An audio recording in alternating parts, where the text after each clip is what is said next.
Yeah.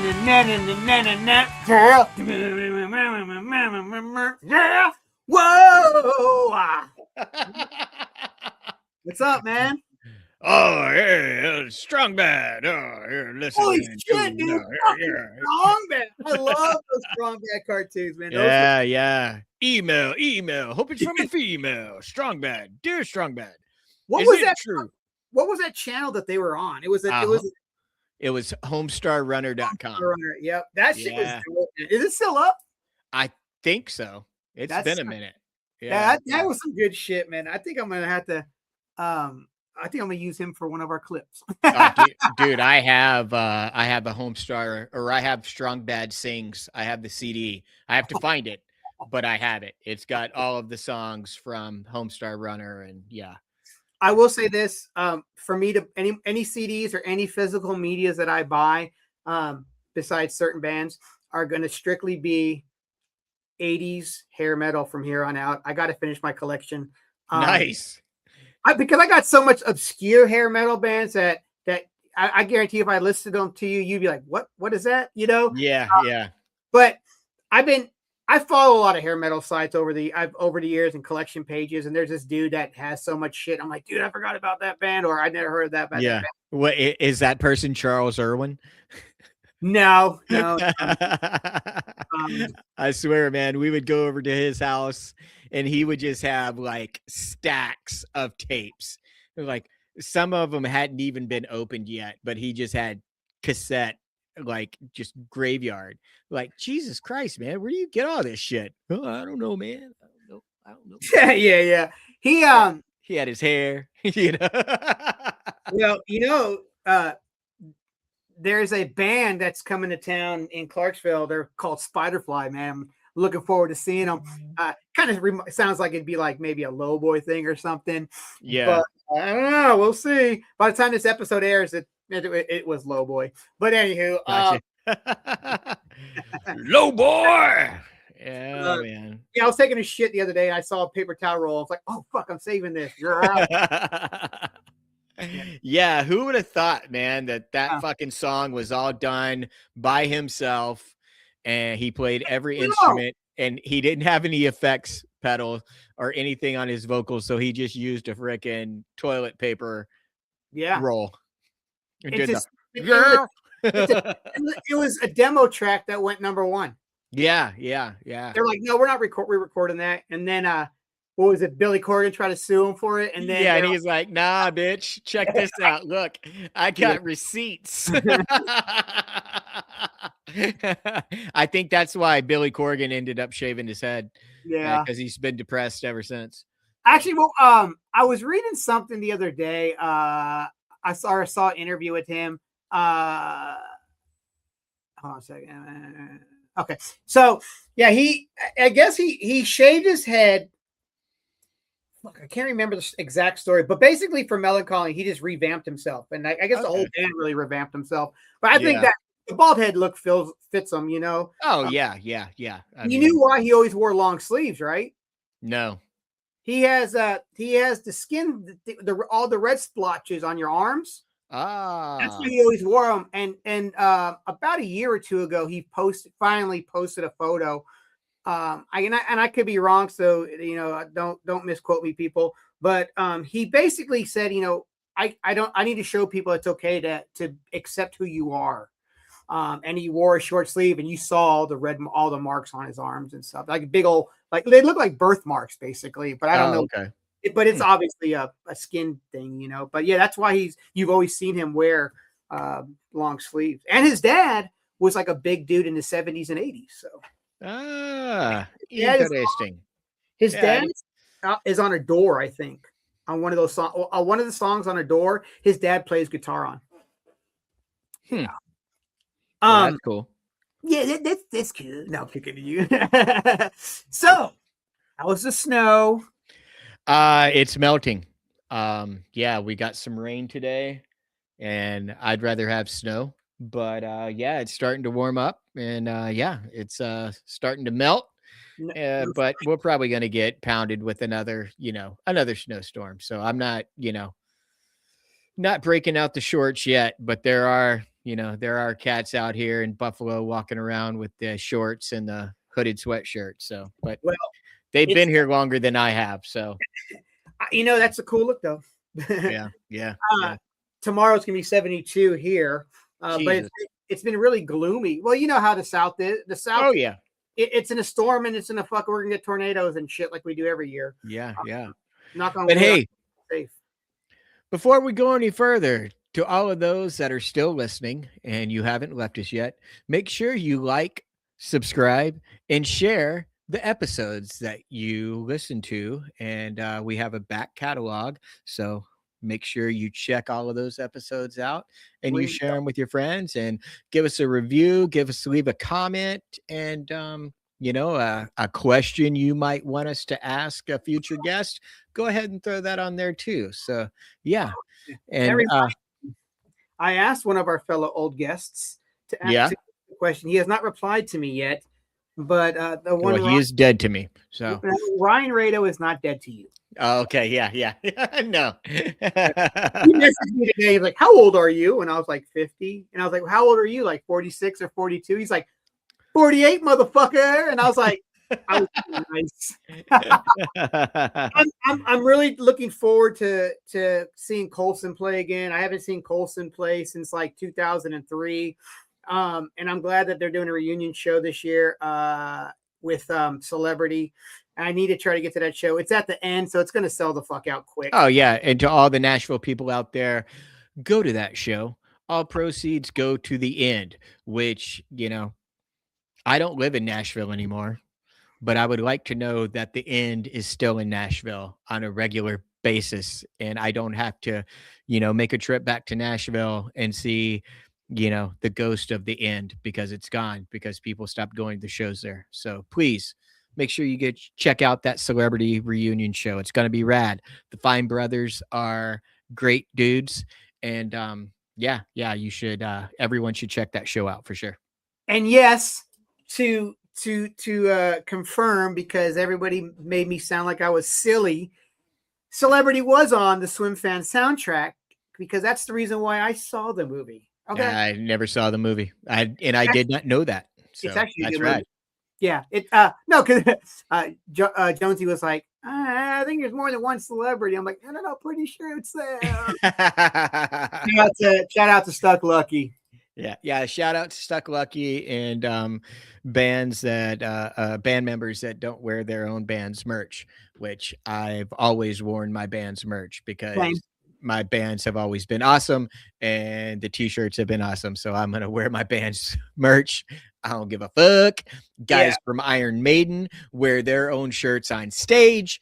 So bam, that's a testament to wearing your own band's merch.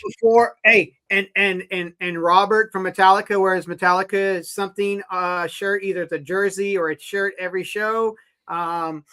I myself never have done that, but I do wear my own hoodies. I love hoodies, so I got it.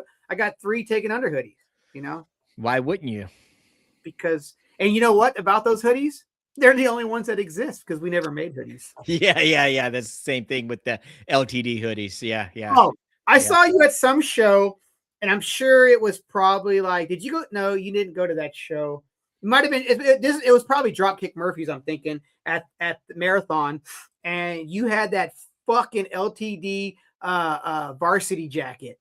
Yeah, that shit was sexy, dude. And I had just gotten my Terror Keepers of the Faith varsity jacket. Yeah. But I didn't wear it. But yeah, that thing was, and I'm sure you still have it. Oh, I still got it. Yep. It's over in that closet over there. Yeah, for sure. Well, but enough about us. What I was going to say was earlier. Yeah, enough about us. Let's get ready to get into this episode. Yeah. What is going on this evening? What's the frequency, Kenneth? Bro, that's the second time I've heard that today. Nice. So somebody in REM is in people's heads today. Well, I mean, they're a great band, and everyone should listen to them. So. What's the frequency can? That's not how he sings, but That was Anthony Kiedis doing "What's the Frequency, Kenneth?" I got my sock on right now. Oh God, don't stand up. I did post that a while back on my Twitter. It's like, I did do this. I tried to put a sock on my penis and it fell off. Anyway, we have from Jackson Beach, Florida, we have Flag on Fire. Now, I was going to say this earlier to you, but I wanted to wait till we got on here for the intro. But man, their harmonies are so Bad Religion. Like their harmonies, they remind me of like 90s, like late 80s, early 90s Bad Religion harmonies. They're beautiful. Great stuff. Beautiful. I mean, I hear all things Southern California listening to them. And I pulled, no pun intended, a lot of pulley and even strung out. And I am a fan of both of those bands. And it has been very easy to listen to Flag on Fire and enjoy listening to them. And when the CD is over, to restart it and listen to it again. So yeah, I'm stoked to get we got Will, the guitar player extraordinaire, on the show tonight. So without further ado or whatever. Yeah. Words are hard, man. It's 7:21 and I've been at work. So yeah, let's get this show on the road, man. All right. And 1, 2, 3. And what's going on, everyone? We got Will from Flag on Fire. And if you haven't listened to these guys, please make sure you check them out on all streaming platforms. If you go to the shows, make sure you buy the physical media and play it on 11. Because I appreciate that. Yeah, it's some good shit. I've been listening to you guys at work yesterday and then all day today, just getting ready for the show. And it won't be the last time that I listen to you guys. No, that's great. Seriously, I mean, you guys are fucking rad, dude. How long have you guys been together?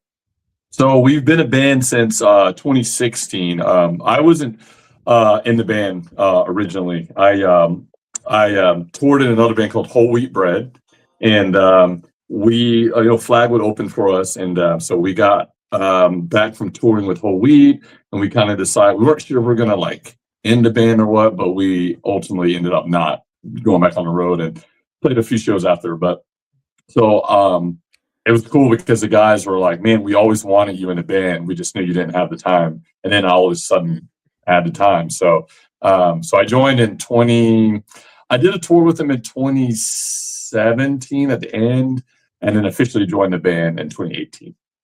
Right in time for COVID to shut everything down. Yep. And this record took us, we really started writing a record, honestly, I'd say 2019, 2020, we started riffing on some songs. So we've been through a lot since then. It took a while. Well, yeah. And you're talking about came out in October, right? Oh, sorry. Go ahead. Say again. This album came out in October?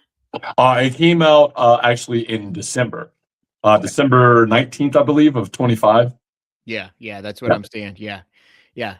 Fucking record from start to finish is just fucking beautiful. It's so good, man. Yeah, it's awesome. Yeah. So huge fan. I was texting with a buddy from back in Nashville, and he's in a band called Second Self, and his name is Toby, and I guess you guys have crossed paths, maybe down at the what's the punk fest down there? Not Fest, but there's another. Yes, at Florida Underground Fest. Yeah, I think so. Yeah. Yeah. He's a huge fan, and he wanted me to give you a shout out. So yeah. Toby, dude, that's awesome. You'll tell him I said what's up. Yeah. Toby from Second Self said what's nice, up. Man. That's awesome. Yeah.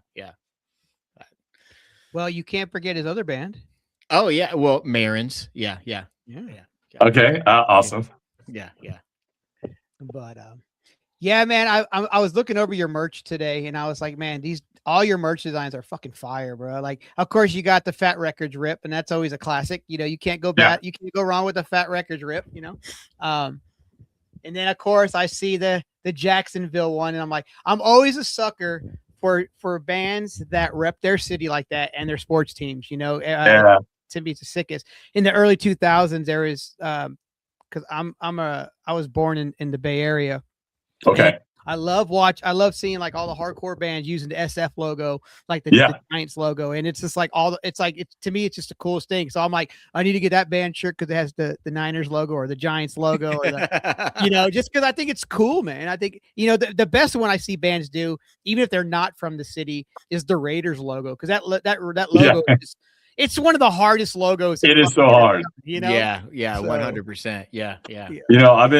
I feel like I remember in the 90s, it was almost like frowned upon to mix punk rock and sports. And I didn't play sports growing up or anything, but I always loved NFL football. It's just something I always liked. And, it was almost like a secret. And then I remember seeing the band Hum in like 98. And the singer talked about how much he loved NFL and like how cool it was, and he would watch the sports ball games, and that was the first time a band that like really kind of repped that like an underground band, anyways. And then we have a friend named Dave who was a phenomenal drummer here in Jax. He was like my first like punk rock and like Jaguar lover, and we started going to games together and stuff. And now it's like a cool thing to do, but. But it was before. I remember it being kind of like a taboo thing. Yeah. The metalheads hang out over here. The sportos hang out over here. It's like, and then during lunch they're gonna have a rumble. It's like, Well, it's wild that you said, because at the school that I used to go to, you would have like the rocker section. That's what it was called. No matter if you're a punker or because everybody else besides us called it the rocker area or the stoner area. The stoners over here, the jocks are over here, but the stoners, we didn't hang out. We hung out off campus, But every school back then, because back in like, I don't even know when it stopped. I don't know about you guys, but like when I was in high school in Cali, everybody was smoking cigarettes on campus, or, there's a designated smoking area. And, And when I came to Tennessee, our designated smoking area, it wasn't a real one, but parking lot at your car or whatever, But that thing is a faded away. This kid at my work, he doesn't believe me that stuff happened in school. And I'm like, bro, the shit that used to happen back when I went to high school. Well, you can even see it in some movies, right? Yeah. Sure. Yeah. That the thing about the movies, okay. The 70s, they used to be like fucking geeked out of their gourd, but in the 70s, those dudes in high school look like grown-ass men. Yeah, 100%. You know what I'm saying? They're like grown-ass men and shit, but cigarettes and stuff. Teacher walks up and they're like just ripping one, It's like different times, man. But 100%, man. So you growing up, who were some of the bands that you were into? Oh man, like my number one influence was definitely Nirvana. That's how I got into rock music. I had heard Michael Jackson's or Weird Al's Fat when I was in like fifth grade maybe, and I didn't know anything about buying records. I mean, we had records in the house, but I guess for whatever reason I didn't know you can just go buy records or tapes. And so I would just record. I had a bunch of blank tapes, and I would just record the radio while I was at school. And then I'd come home and listen to try to find this song.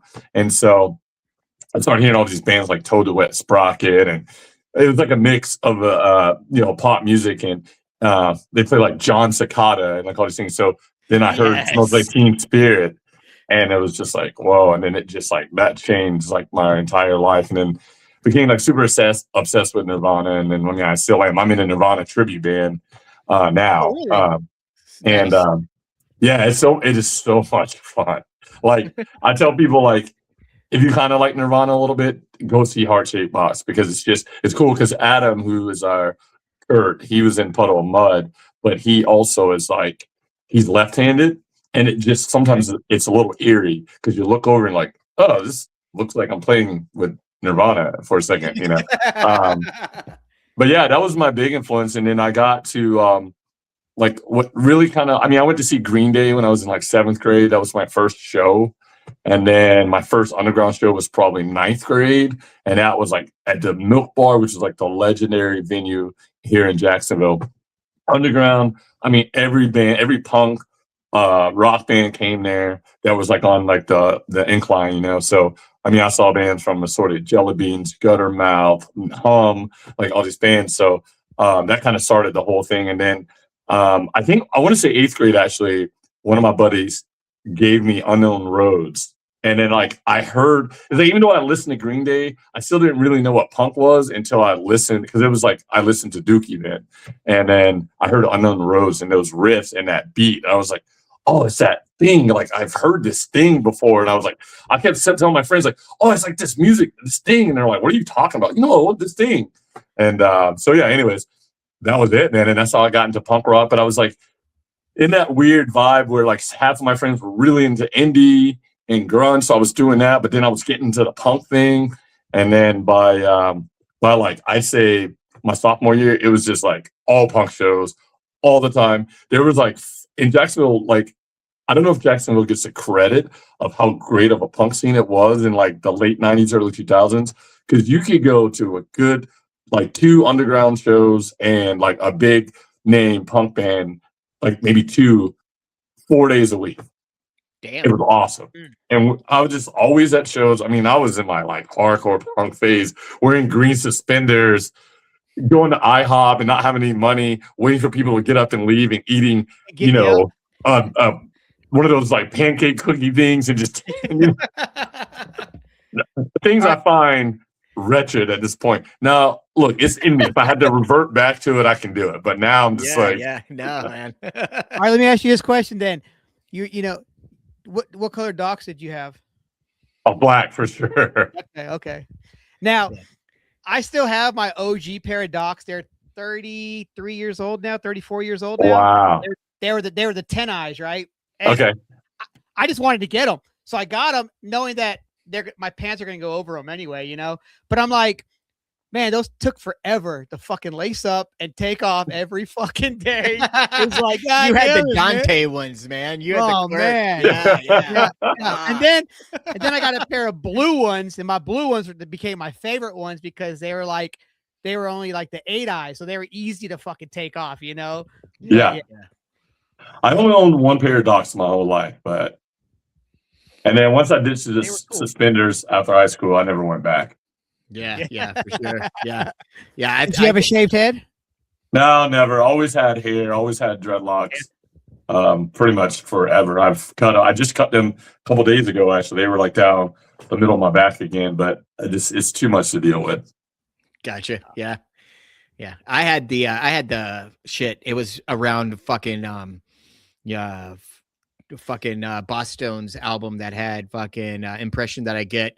Yeah. Got the wingtip fucking Doc Martens. I had those, man. Yeah. I got married in those. So. Nice. Yeah.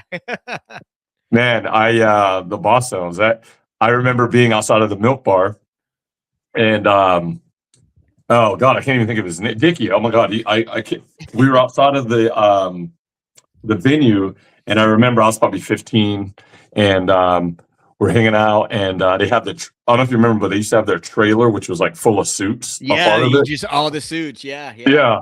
And so we're like little kids, like, oh man, you know, and he stood out and talked to us for like probably like, it felt like forever, but it was probably like 10 minutes, but it was such a big deal. And I remember this like amazing looking chick comes up, and he's like, all right, kids, I got to go do some adult things. And they go into the trailer and this. Actually went out. So Holy Bread actually opened for Boss Stones 1 year. And I told that story. And then, you know, we hadn't met them or anything yet. We got to the venue, but they weren't in the green room when we were there and all this stuff. But then when they started to play, he came out and he was like, man, Holy Bread's like awesome. And we had just released this new shirt. He was wearing a new shirt under his suit. And he was like, I heard that story that Will told or whatever. I was like, man, that is amazing. That's fucking rad, dude. It was really cool. Yeah. What do you remember what album they were touring with the suit trailer? It was probably right before it might have been that same album actually. Oh, okay. Because that would have been 95. Okay. 96. Yeah. Because I remember seeing them on the Don't Know How to Party tour, and the Question the Answers tour, and they were still pulling that trailer with nothing but fucking suits in it. Yeah. No, I lied. It had to be like between 96 and 98, actually, because by 95, I was still like, I was in ninth grade, so it would have been after that. Gotcha. All right. Yeah. Russ and I both class of 94. So okay. Yeah. Okay. Nice. 99. Yeah, nice. All right, nice. cool. No, it's wild because like every time we talk on this podcast, and it's not meant to be, but like all the people we talk to, you know, they're all around the same age. So we have so much shit that we understand and we know. And then we get some of the younger bands and we're like, oh no, don't know. But we'll yeah, they're like, Yeah. I've been talking like when we're playing shows with kids now, it's like I start talking about stuff and they're just looking so baffled at me, and I'm like, oh, well, it's like even now, like I mean, so our band Whole Wheat Bread, I mean, we were like one of the bigger bands in Jacksonville, and I mean, we still like people know who we are and stuff, but like I mean, there's a lot of young kids that are playing. They're like, I don't know what is Whole Wheat Bread, and they're like, oh, yeah, we were pretty cool, man. You know. Let me ask you this question then. You know, there's a currently right now in the Nashville area and where I'm at, there's a lot of bands that are coming back after like a 20-year hiatus. Yeah. And I wonder, in like local bands, it's different because the people that used to listen to us or listen to those bands don't really listen to that kind of, somebody don't listen to that kind of music anymore. So right. It's like, are you going to get a good crowd now? Are you going to get new kids that may not know you or know you? Because if it's like if it's a whole show of like all bands that are getting back together for one more show, it's going to be hit or miss if people are going to come out, but it's cool to see because I know like you guys, I would say you guys are at like 90s skate punk, and that's like a big thing right now. There's a lot of 90s skate punk style out there. It's never gone anywhere, but I just think there's so much of it out right now, which is great. I love that sound, Canada is 90s skate punk central. Oh yeah. Canada, yeah. We've Canada and parts of Europe. Yes. Oh, there's a band that I just found recently. They're called CF93. Oh yeah, I've listened to one song of theirs, and it was pretty awesome. Yeah, and they're from Poland. It's a chick fronted band. Yeah. I'm sorry. I know some people don't like the chick fronted band name, but I just said it. It's a band with a female singer. There you go. They sound. I just got their record in the mail the other day, and it's so good. It reminds me of the 90s, and it's great. It's good shit, man. There's they do the I don't know if you've ever heard of the Punk Rock Holiday Festival in Slovenia, and I was lucky to fill in on guitar and play back in like 18, I think 2017, 18, maybe 17, but one of the best festivals I've ever been like a part of, been to. It was that was a really good year of my life. 2017 was awesome. I was in Australia for a month, then came home for a week, and then went to Slovenia for like a week, and just met a lot of really awesome people, saw a lot of great bands, and like every like punk band you want to hear, they play. I think it was one of the first shows Millencolin had played in like a really long time, so I got to see them that night. It is awesome. Yeah, that's Millencolin is definitely a bucket list band that I have to see. I've been a fan of them or of theirs for a long time, but like when I was living in Nashville, they never came anywhere near Nashville. I remember we were at a brewery and we saw that they were going to be in Boston. So we're all fucking, pints deep, and we're like, we're going to Boston. We're finally going to see Millencolin. And it never happened. But Millencolin, man, that's a band that I have to see. And usually you could, somewhat like maybe rely on Punk Rock Bowling for Millencolin, but right. They're taking the year off, so who knows if the Stern brothers are going to do it again, and if so, who's going to play. But yeah, Millencolin, definitely a band I have to fucking see for sure.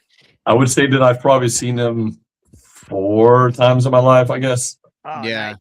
Saw them a lot. They would come to the Milk Bar, and we had the Club 5, which we have the Club 5 again in Jax, but it's actually called the 5 now. It was originally a movie theater in like, I don't know, the 50s or whatever. and then it turned into a club venue in like during the 80s, 90s, and then back to a movie theater, and then now it's back to a music venue again, which is kind of crazy, but it's cool. Right.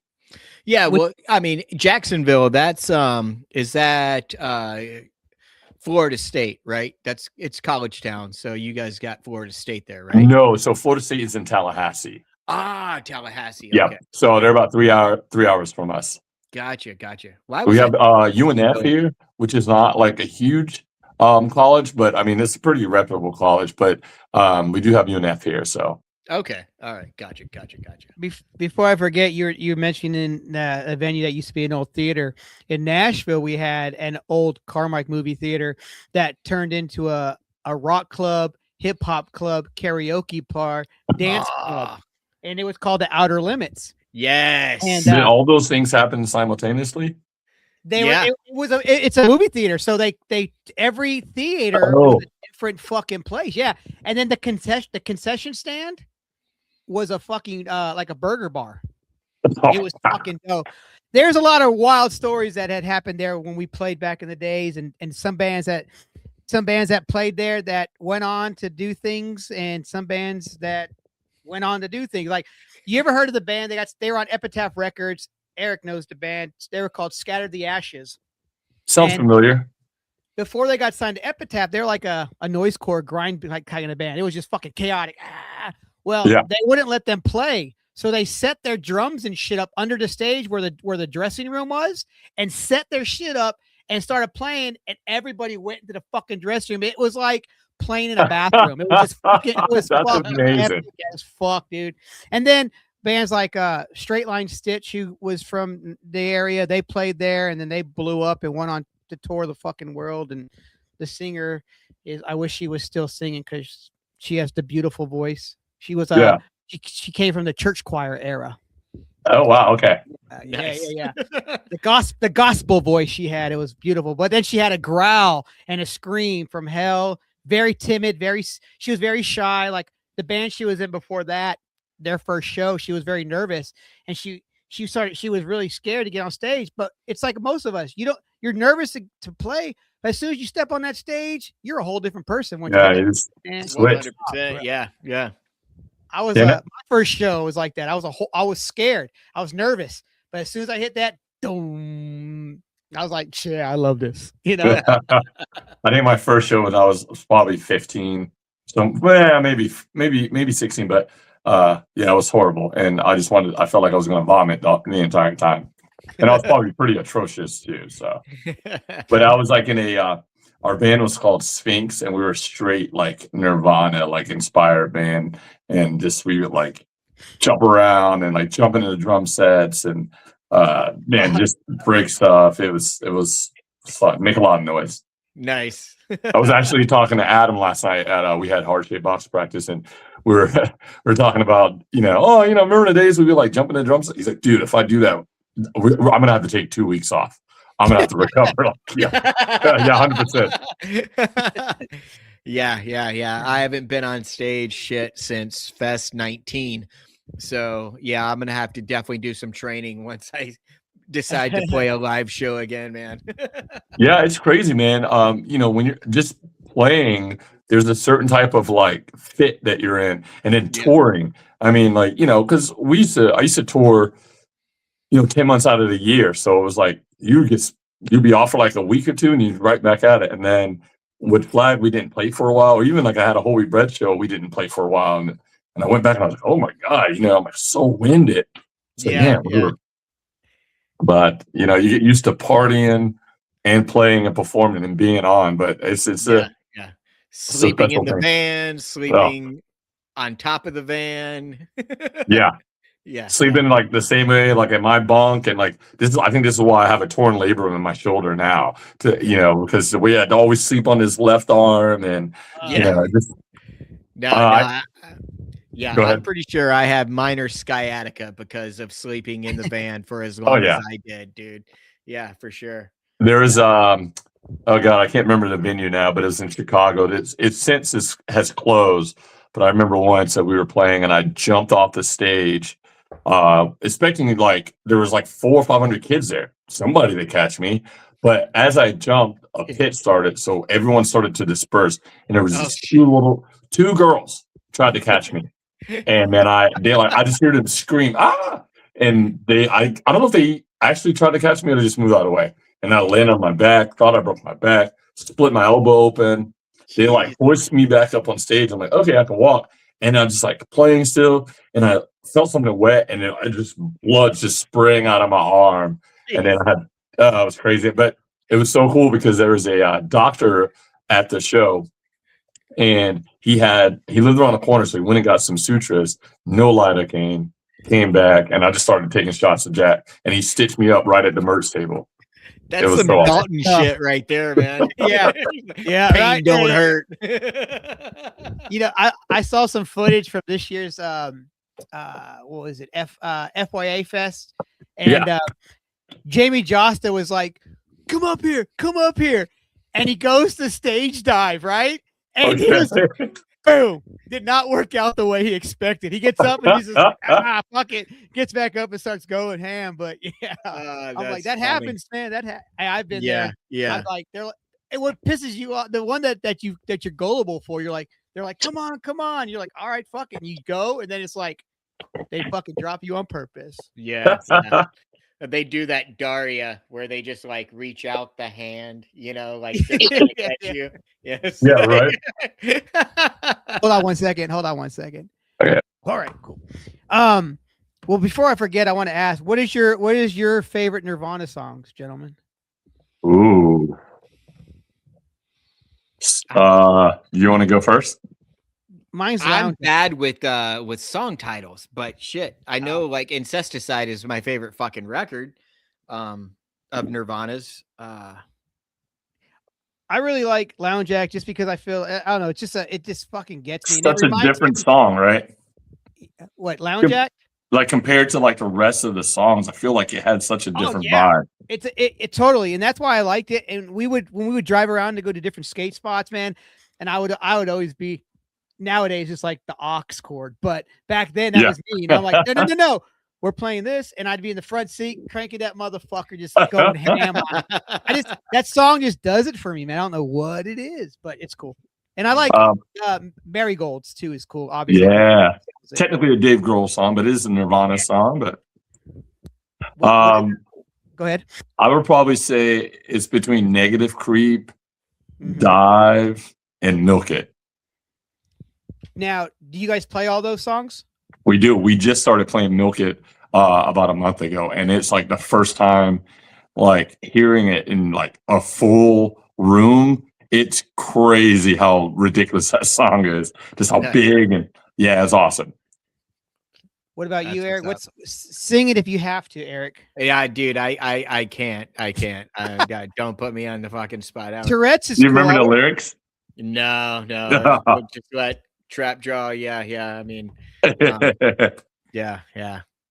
It says I had a lot of good stuff. I mean, what was it? Mostly it was all B-sides, right? Yeah. It was just demos. I just remember it being very raw, you know. Yeah, it was like a lot of like some of the stuff I think like originally wasn't mastered or like I mean there's like 5 different drummers on there. Dave Grohl, Chad Channing, Dan Peters from Mudhoney, Dale. I always forget about that. Yeah, Dale Crover from the Melvins. Shit. Okay. And then I think I don't remember if Aaron. I always forget his last name, Burkhardt or whatever. I can't remember if he's on that album or not. But yeah, Dale Crover is probably like has always been until Dave Grohl was like my favorite drummer, and he's like Dave Grohl was like Dale Crover Jr. in a way, the way he hits and plays so hard. Yeah. Did you remember in 2001 or 2 they came out with that song You Know You're Right? Oh yeah. And it was like, new Nirvana song. Yeah. And I was like, okay. Yeah. What era Nirvana would that be, do you think? Like when do you think that song should have came what album was that supposed to be on? They never said, did they? I'm pretty sure it was in the that was the last thing they recorded. Okay. So that was like the new projection of where it was, I think, headed. So yeah, I think it was a good song. Oh, it's great. We also play that one as well. Oh, fuck yeah.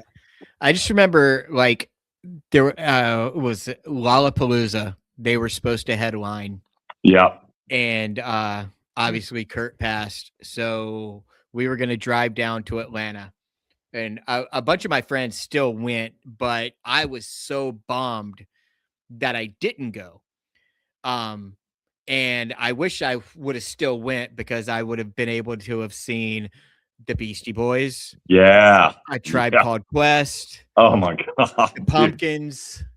I mean, there's so many bands that I fucking miss. That I mean, that's like as far as like shows that I never went to. I mean, this will go down as like the most regrettable show I didn't go to. Yeah. Because just seeing a Tribe, I got to see Five Dog by himself, but Okay. just to see all of them on stage along. I mean, I'm sure the Beasties came out and played some songs with them. But to not go to that show just because Kurt and Nirvana weren't going to be there. That's But at the time, you know, you don't think like you do now. You didn't realize the weight of all of that. You know, you look back on all those bands. Yeah, for sure. Yeah. I never saw Nirvana. I was supposed to. They came to Jacksonville and they played the Morocco Shrine Auditorium. Well, this was the in Euro tour. They had come in '89 at Einstein's at the beach, but like I mean, I was 9 years old, so I wasn't really ready yet for all that. Didn't even know who they were, but I got grounded, and I couldn't go to the show. And then after he died, oh man, I was such a little jerk. I would like tell my mom, it's your fault I missed him. You know, oh my God, it was terrible. Terrible thing to say. What do you think? Do you think if Green Day wouldn't have gotten that slot because of Nirvana, that Green Day would have became what they became? They would have. Ooh. Yeah.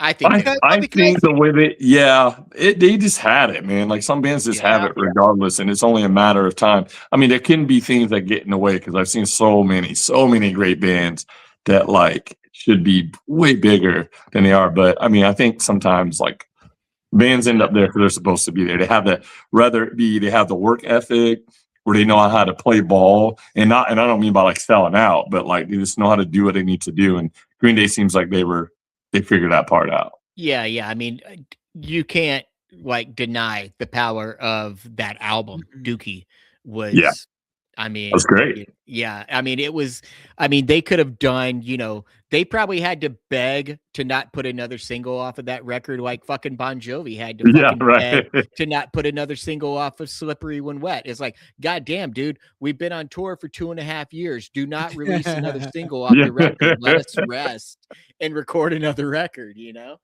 Yeah. Yeah. What a feeling, man. Yeah. I was supposed to have seen Nirvana in July of '93 in San Francisco. It was them, Stone Temple Pilots, and I can't remember the other band. And parents being parents, they wouldn't let you go. Yeah. Then I moved to Tennessee, and then of course, you know, a couple months later, Kurt passes in '94, and it's like, fuck, man.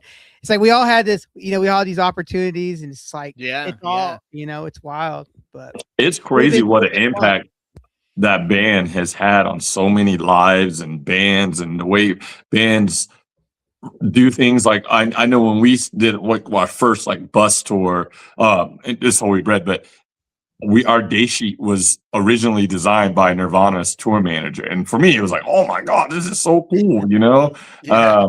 Or just like, you know, when he died, like I remember I was supposed to go to a friend's house. I stayed home all week. I was devastated. I mean, like a lot of people were, which is crazy to think. I can't imagine an entertainer or a art band member having that effect on people. I mean, don't get me wrong. There's been others, like I remember when Dimebag died and how it happened. That was just like crazy. Dude, yeah. You know, Dimebag, like literally 2 months before that show, I was at that venue watching Biohazard, and then when I found out that that's the venue he was at, I was in my head, I instantly pictured all the door entrances that were at the stage, and it was weird because I'm like, oh yeah, that makes sense because there was this entrance, and the dude just came in, got on stage, but I'm like, fuck, gosh, that's crazy, wild. So so which besides Kurt Cobain, which artist passing really fucked with you guys? You already know my answer, Eric, but Yeah, Ooh. yeah. Ooh, I'll let you take that one first. Yeah, I'm gonna. I mean, Tom Petty. Luckily, I was able to see him once, but I don't think it was enough because I would Was it love 94 or like, 95? no, he. Tom No, Petty when you had- saw him, when you saw him. Oh, 94, it was 95. maybe less than a year or a year and a half before he passed. Oh, Yeah, okay. yeah. 'Cause The I saw Mystic him- I Eye saw him in- record had just came out. Yeah, Gotcha. Yeah. Man, that is. Oh yeah, go ahead, because I'm still thinking. Mine is of course the man himself, the purple gun, Prince. Yeah. Yeah. Russ is Prince. I super actually fan. took. Yeah, I'm a Prince super fan. I actually took the next day off of work. I called out of work the next day, and I was a manager, and I was like, and they're like, "No, we get it. My phone was like blowing up with text messages, like, "Are you good? Are you good?" And I'm just like, and the last post that so the day before he died, Okay. and it's still pinned to my Twitter. It says, "Enjoying some brews and listening to Prince." Oh, dang. That's the night he died. Oh, crazy. Yeah, it was weird. Wow. Yeah, I got a little print. I got my Prince shrine over here, and Hey, that's nice. I would say like on like a mainstream level. Oh, look at that. yeah, Probably on a mainstream level, I would say it would be between Michael Jackson and Prince because Yeah. just like what they did, and Oh but yeah. I would say more relatable one was probably Tony Sly. Oh fuck. God. Because yes. I finally like I should have met him multiple times before, and I met him 2 days before he died. Fuck. Finally, and like Joey Cape, they were touring together, and like we were talking, and I was talking to Joey, and I was like, "Yeah, I never actually met Tony, but like blah blah blah." And he's like, "Dude, just come talk to him." And like he looked like he was going through a bunch of stuff, but dude, he stopped, and he was like so like just willing to talk to me, and he was like, "Oh, dude, you're the new bass player in Whole Wheat Bread." He's like, "Man," because Whole Wheat Bread had toured with No Use for a Name before that, and so he was like super stoked. He's like, "Dude, tell the guy that said hi," and he was just really, really nice. And then he died the next, like, I think it was 2 days later. Yeah. And yeah. I always forget that he's from the Bay Area. Yeah. himself, Yeah, I always yeah. forget about that. By far one of my favorite Sorry, my cat is like songwriters. trying to get You're the good. camera.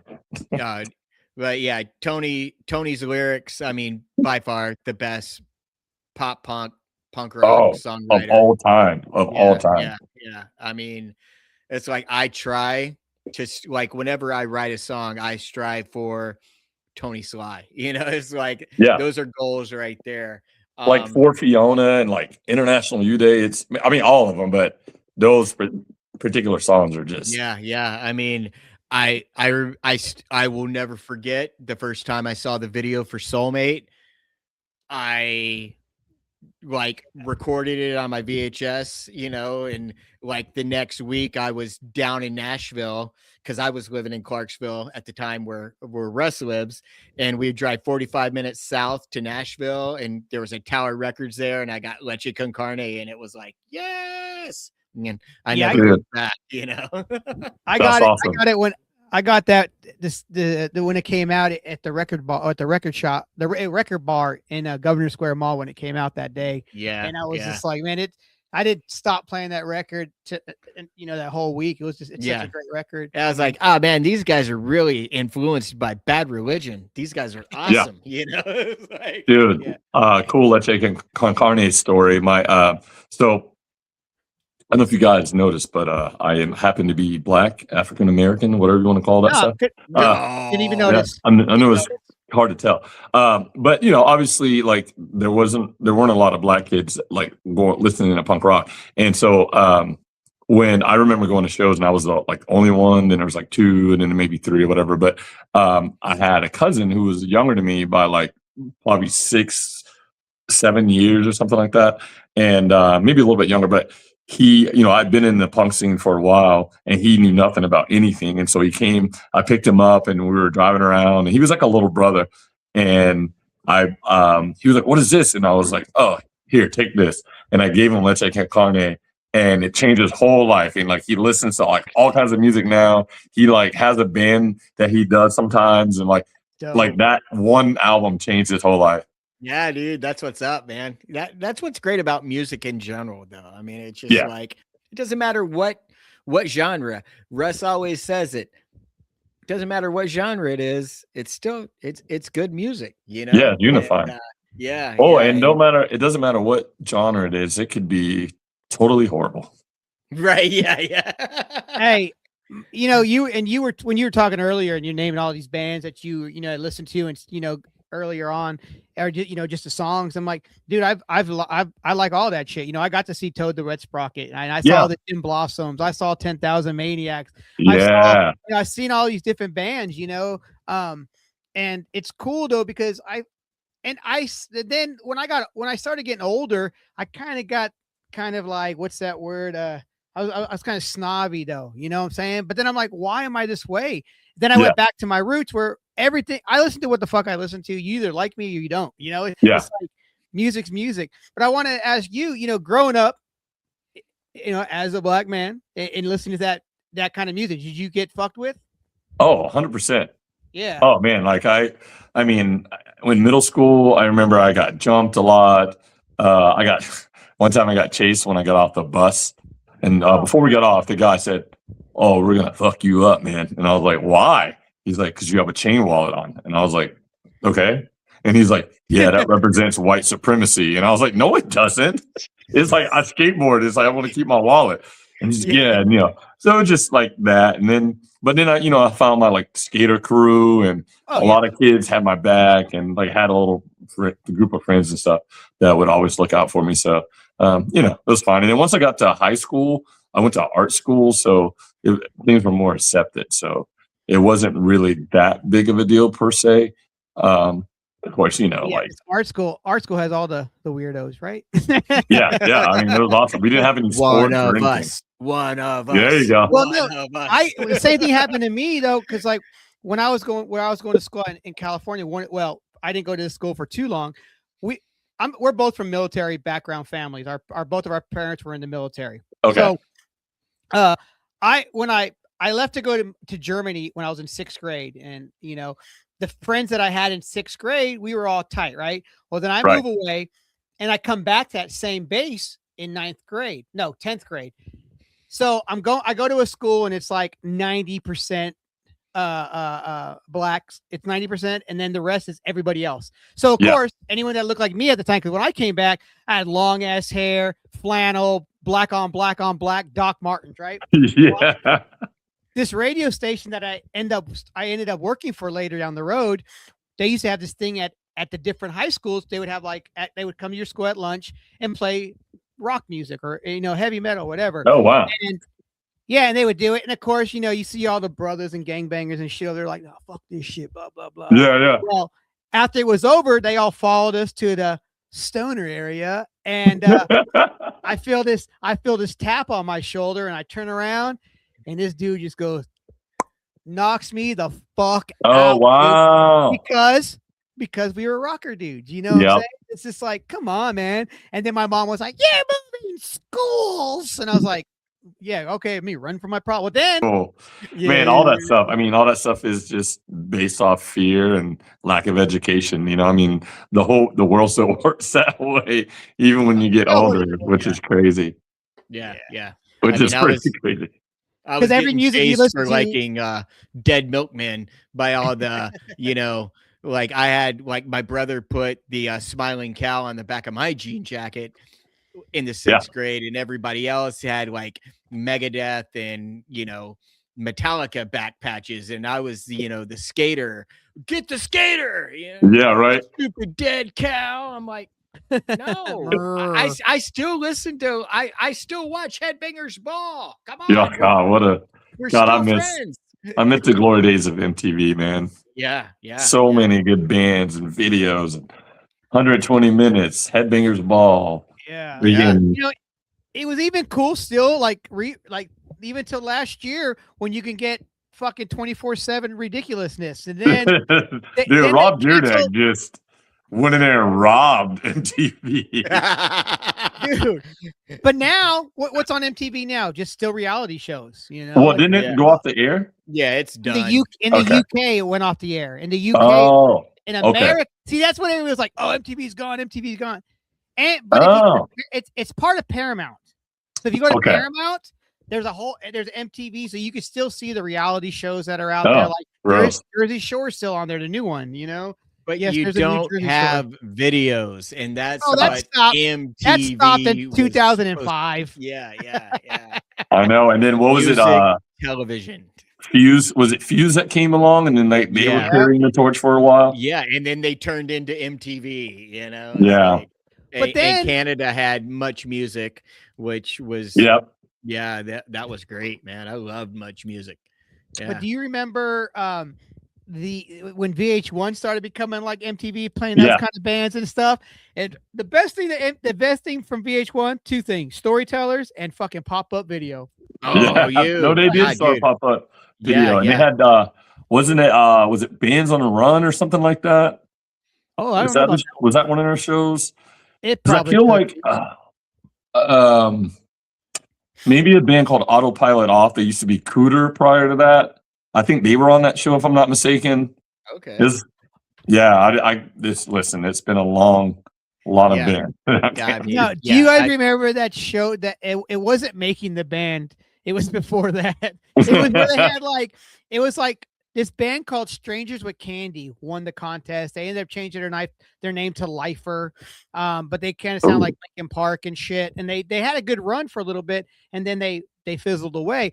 But it was one of those battle bands where it was called the Ultimate Cover Band Contest. That's what it was called. And they had like 6 bands in like the TRL studios, and that's what it looked like, at least. But they were like, all right, you get 35 seconds to suck these people in with your song. And this band won, but they got signed to Universal, put out a record, phenomenal stuff. I still actually listen. That sounds really familiar.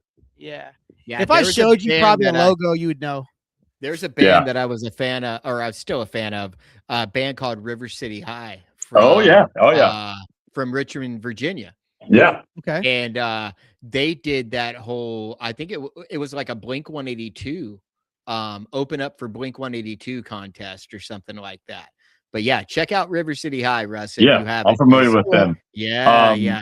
So Bo Dillard, our singer in Flag on Fire, he's from Richmond originally. Oh, okay. Oh, what a great city. Yeah, and actually there's a line in the song Catching Up on the album that names some streets in Richmond. That song's pretty much about Richmond. And also, so in the beginning, you were talking about the t-shirt designs. We are actually really lucky because Bo's a tattoo artist. And so he does a lot of the art, as well as Trees is a graphic designer. So we have like 2 in-house things that are very good for bands to have. Perfect. Yeah. Real quick, is he called Trees because he smokes tree? Yeah.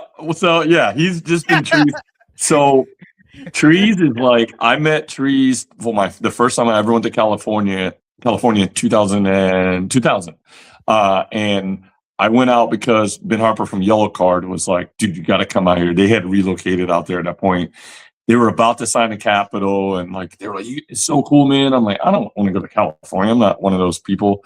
And I went. It was the best trip of my life. Changed my whole life. And then the first person I met that was friends with him was Trees. And, he's been a big part of helping them get to where they were as far as seeing at their place, finding a practice space and stuff. And he was always the guy with the trees back then. So yes. And I'm pretty sure he might have, he may own a weed company also, or at least he used to. Yeah. So there's that. He lives up to his name for sure. Right on. Yeah. And kudos to the state of New York for legalizing it, because it should be. Yeah. When did that happen? Shit. Well before we moved here, but it was an added bonus, Nice. I moved to the home of Snapcase, and nice.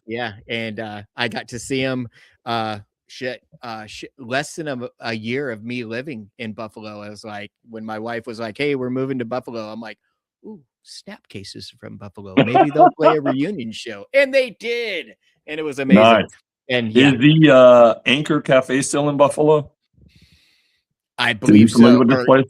I think, yeah. Or Anchor, Anchor Bar. something. Anchor Bar. Yeah. Yep. Yeah. Yep, it's still here. And it's like, and if I'm not mistaken, it's the place where the first Buffalo wing was coined. Yeah. So I have giant hands, by the way. I see that it's just engulfed the entire screen. Yeah, but me being plant-based, I haven't, Okay. But they have badass cauliflower wings here, so it's nice. awesome. Hey, those are fire. I don't give a fuck. Those are fire. And the beer here is amazing. So yeah, sometimes I have like moments of just feeling like a terrible, weird feeling of eating meat, and then I'm like, oh my god, I love it so much. So some days I wake up, I'm like, oh, it's gonna happen. I'm just gonna not eat it anymore, and then I'm like, I don't know. It's an eternal battle. It's because once you crave something, you're like, oh man, I need it. It's like right now, like this past weekend, I've had the bubble guts all week, right? Because I had a stomach bug. The BG. The first thing and I haven't eaten any solid food since Saturday. Oh. But what did I want yesterday? I wanted the biggest, fattest, fucking juiciest fucking burrito that I knew that my empty stomach would not want, and it would just go right back through me. So you got to heal up before you do that. Yeah, exactly. But I'm like, go big or go home. No. The one thing about eating meat too is like I just like. Well, I mean, I mostly trust people, but like I also like don't trust things. And people could slip weird meats into anywhere, and you would never know. And like, man, what if I'm eating like the oddest meat, or like, and like don't even know it, or I don't know. Well, we all grew up eating Taco Bell, so we've been there. Yeah, touche. What's the weirdest thing you've eaten? Oh man, oh boy, I think I might have.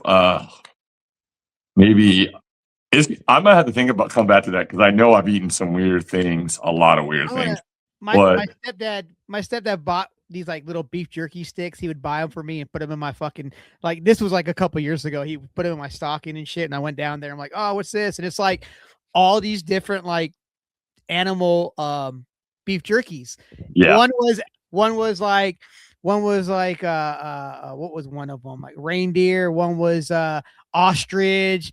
And I'm like, what the fuck? But I ate them, and I was just like, in my head, I'm like, it tastes like shit, but it didn't taste like shit. It just tasted like seasoned fucking meat. But you knowing what it is, Yeah, it has an effect.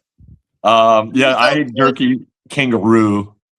Yeah, that one was one. Yeah. Yeah. What about alligator? You like alligator? I don't love. I mean, I've eaten alligator a couple times. We're in Florida, so yeah. Did you hear? So we've had like, obviously you guys probably faced this crazy like snowstorm or winter storm that came through, and so Florida got like, I mean, we were in the like 20s. I think we were in the teens at one point, if I'm not mistaken. And so we actually had a good winter down here for the first time in a few years. But so in South Florida, it got so cold. And when that happens, I don't know if you know, but the iguanas just like freeze up and fall out of the trees. Yeah. Well, this pizza company down in South Florida just got a lot of backlash. I don't remember what it's called, but a customer came in and was like, hey, can I throw some iguana meat on there? And then all the customers were like, oh, so they just started serving iguana pizzas. And some people got all like up in arms about it. It's free. It's free meat. It is free meat. But once they thaw back out, they're alive again, right? I think so. I'm pretty sure. Yeah. There's one of those weird animals that do that. They thaw back out. A buddy of mine just moved down to Punta Gorda, Florida, which is like south of Tampa, because it's in Tampa. But so I'll be coming to Florida a lot more these days. Oh, cool. Very cool. Yeah. Yeah. They also, humans can be paralyzed as well and then come back. I mean, they don't die, but it just, if you hang out around a lot of Haitians, they can dust you, and so be aware of that. Hey, nothing against Haitian people. I love Haitian people. Encino land. It's a real thing. It's a real thing. Don't get dusted. Yeah. All right. So I was thinking about this the other day, talking about freezing and whatever. You know what? People are like, oh, I'm going to get my body frozen and and I want them to thaw me back out. Now, if that technology ever or is available and you have the money for this, What happens if you don't ever get thawed back out because the world just gets fucking destroyed? And you're just like, you're just sitting there like, and then you start thawing out, and then you're like one of the few people. See, I have, I have nightmares about things like that all the time. Yeah. Just or like I have a fear of being buried alive, you know, or Oh, accidentally yeah. like, or they think you're dead and then they put you in a casket and put you under there and then like you're trying to claw out of it. Yeah, I mean, yeah. Nope. Videos. Yeah, even in yeah. movies, and I watch shit like that, I was like, no. I can't even be under the fucking covers, man. I'm that claustrophobic, dude. Yeah, I No can't. No Dutch ovens? No, I don't Dutch oven myself, you dumbass. No, well, if there's no Dutch ovens, I guess there's no Dutch plumpkins either. Huh? Yeah, no. I had to explain to a 65-year-old man what a Dutch plumpkin was recently. It was, oh boy, that was fun. I used to know. While we're talking about that randomness, a buddy of mine, I asked to give me a question real quick for you. Okay. He just asks, how many licks? Is that his question? How many licks? That's his question. How many licks? How many guitar licks? Sure. Let's go. You know? I would say that I wrote about half of the guitar licks on this record. Okay. All right. That's a good answer. Good answer. You did it? Yeah, you know. Well, all right. Then how many licks did it take to get to the center of a Tootsie Roll Pop? A 1, a 2, a 3. But see, I haven't had one of those in like, oh man, like 30 years, I think. Oh, dude, that commercial always pissed me off as a little kid. that man. little. Yeah. Who is biting a Tootsie Roll Pop after 3 licks? No one with any teeth. Yeah. The beat. What is that? Owl? Is that what that thing was? Yeah. And then there was the urban legend. It's what it would be called now, where you would be able to take your wrapper with a little Indian guy on it to the store, and they would give you a free lollipop. Oh yeah. I remember that. Yeah, there used to be like an Indian guy with a bow and arrow. Oh yeah, I remember. Yeah, for sure. I thought it was something like you folded it up and like it would. No store was participating in that. Yeah. They're like, we're not going to honor that. No wheezing the juice and no free lollipop. You know, back no wheezing the juice. Oh man, I love that movie. Yeah, dude. Yeah, let's say it's solid. Oh, Radmobile, man. Yeah. Yes. Radmobile. Yes. Well, hey, Will. Do you like to play games? I do. I haven't. It's funny. I just turned my PS4 on for the first time. So I thought, I was like, oh, it's been like a year and a half. Let me turn it on. I probably got to do an update. It was since 2020 since I had turned it on. Oh, Jesus. And I was like halfway through God of War and God of War, the third one, I think it is. And I was like, oh my God. And I was like, oh, I'm going to get back into gaming. And then I still haven't done anything. I turned it on, update it. But my goal is to like start gaming again. And it sucks is like, you know, a game like a strategy game like that, you don't play it for a while and then you go back and you're like, wait, what was I doing? Where am I? So I got to relearn everything again. I had that problem recently when I reconnected my PS1 up and tried to play Tony Hawk Pro Skater 1. I'm like, bro, I used to be so fucking good at this thing. And I'm like, I can't even fucking get the fucking I can't get all the tapes and shit. I feel like if even if I turned those games on, I'd be a beast at the Tony Hawk games right now. I feel like that. Just so many hours that, you know, some games just like come right back to you, you know, but Tony Hawk is just, so much fun. Well, we play a game on here called 7 Questions with Eric 7. Are you ready to play? Yeah, I am. All right. Eric's gonna ask you 7 questions, and there's no wrong answer. No. You can go deep into them, or you can just have a quick reply. There's no way to play. All right. 7 with 7. Here we go. Question number 1. Would you rather have your own TV station or your own radio station? Ooh. I would probably say TV station. All right. Nice. What would you call your channel? Oh man. I'd probably call it ATS TV. For all the shit TV. Nice. I like that. Right on. All right, cool. Go ahead. All right. Question number 2. You can be Robert De Niro in one of his movies. Which De Niro are you? Oh, it's got to be Meet the Fockers, right? Nice. Yeah, that's good. That's a good one. Do you think you can milk me? I got nipples, Craig. That was the best part of the whole movie. Yes. It's All all right. good. Man. Question number Earnhardt. Number 3. Dang, I was just talking about him today. Nice. Oh, because it's like his anniversary today, isn't it? Well, Yeah, it is. Yesterday or today, yeah. Yeah. The only NASCAR race I ever watched from start to finish was the one that he passed away. Wow, no way. Yeah, I've been in NASCAR. I mean, we're technically in the South, so we've been in NASCAR. Yeah. All right. Question number 3. Who is your guitar hero?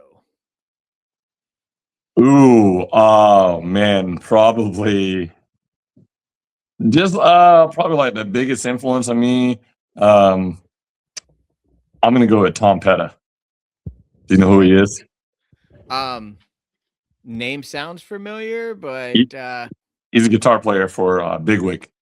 Oh fuck. Okay, yeah. He's a shredder, man. And he sings and shreds at the same time. It's pretty awesome. It's gonna be Tom Petty or like Dave Mustaine. Okay. Nice. Well, real quick on the Dave Mustaine thing. Did you listen to the new record? I have not yet. Okay. I like Go ahead, Eric. Yeah. Yeah. Didn't they do did Bigwig do like Slayer War Ensemble or something like they sure did. Metal? Yeah, that was they sure did. That shit was hard, yeah. LTD's last show before the COVID shutdown was opening for Bigwig at the end. Oh, nice. Ah, nice. Yeah. That was a good show.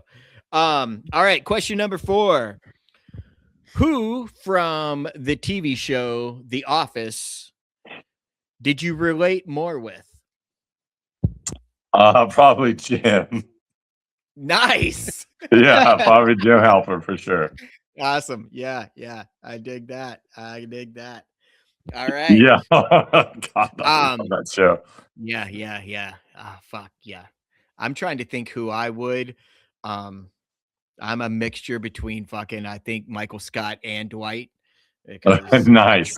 I try to be the fun loving boss at work, but then I just have the hatred for all of my subordinates like Dwight does. So yeah.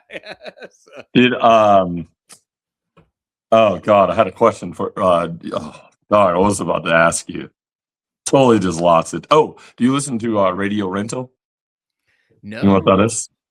So Rainn Wilson has a like a podcast, but it's like he plays this radio host called or like video store owner named Terry Carnation.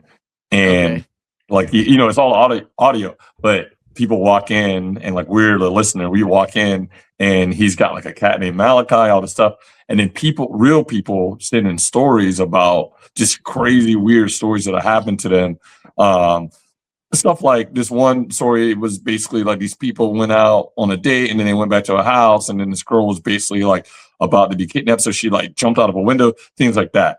And there's a lot of them about like camping in the woods, but it's like real stories. Some of them I'm like, I think it's a little like, it's a bit of a farce, but some of them I'm like have sat with me still, and it's been over a year or two that I've heard them, and I'm like, man, I wonder if there was one about a band also in the last season that was crazy, and I tried to find out who the band was, but that was like really like I connected to that one a lot. But it's a really good show. But Rainn Wilson does it. I think he's since left, and Jeff Foxworthy is doing it now, and he's like he plays a really corny character, but Rainn Wilson, Terry Carnation is the best. Okay, cool. Yeah. I'll have to look that up for sure. All right. Question number 5. who would you say is your favorite front man or front woman of a band? Boy, oh boy, oh boy.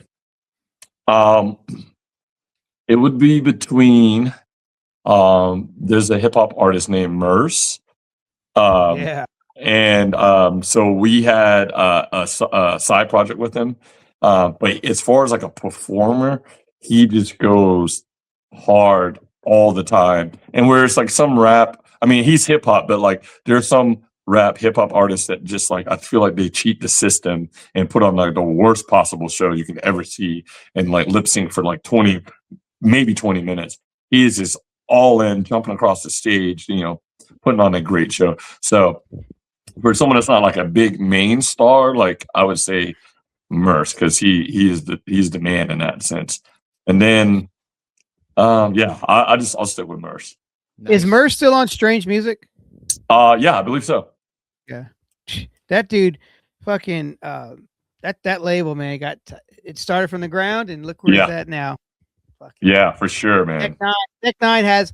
I saw this documentary on him. Well, it's not documentary. It was like a podcast, and they went to his compound basically in this like business park, and he has his own fucking Tech Nine car wash, like where you can go and drive your car and then vacuum it out, and then all the vacuum cleaners have the Tech Nine logos on them. It's like fucking. I mean, it's a genius idea. Yeah, bro. And then you go down, and then you go to his. He has a sound studio that he rents out to people, and then he goes down a little more. Then it's his studio, and he has studio space. Man, dude's making that cheddar, and he has his own merch printing place too. Yeah, nice. I mean, he's killing it, man. He's killing it. All right, question number 6. What is a song by a band that you heard and you were just like, boom, I am a super fan of this band now? Oh my God, why can't I think of the name of the song right now? But definitely Against Me. Because like I feel like around here they're from Gainesville, so yeah, everybody was like big and Against Me like when they the first few years, and it wasn't until about 4 years ago now when I listened to I actually saw a version of Black Me Out solo acoustic.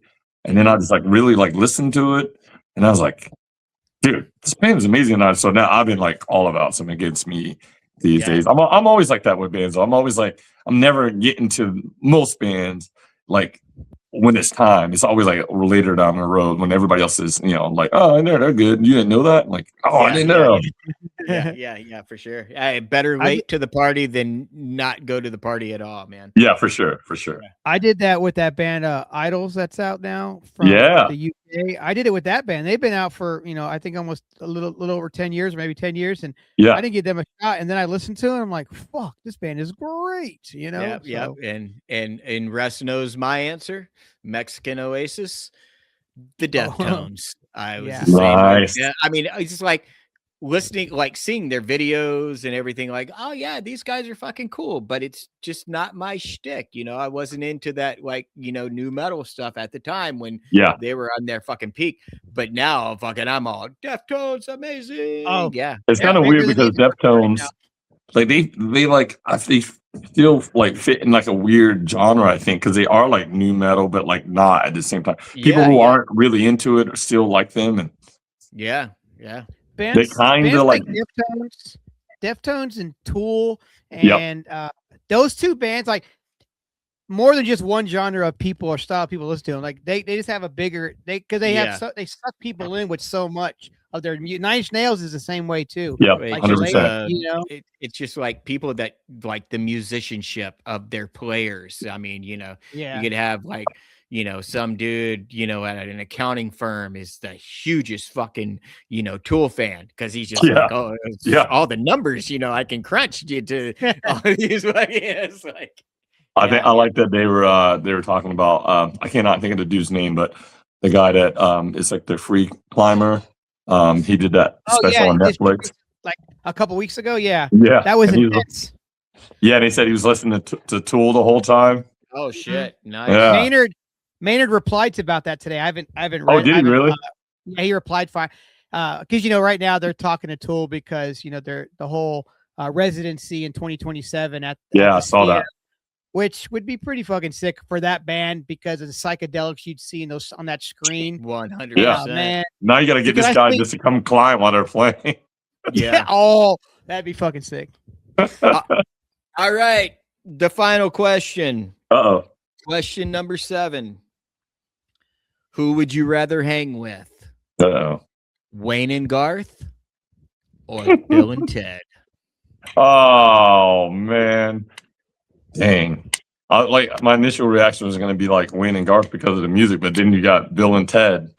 And they got that booth, yo. Yeah.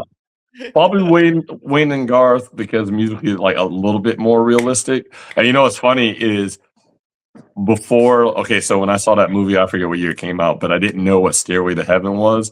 And I remember just watching it and being like, no stairway. And I never understood that. And I never asked anyone. So it went on. And then it wasn't until like years later, I been playing guitar and I was like, oh, no stairway. I get it. That guitar store just recently closed, I think like at the end of last year or beginning of this year. Yeah, I saw something on Instagram about that. Yeah. They did a movie night where you could sit there and watch Wayne's World. They had the guitar in the case, sitting in the corner and stuff.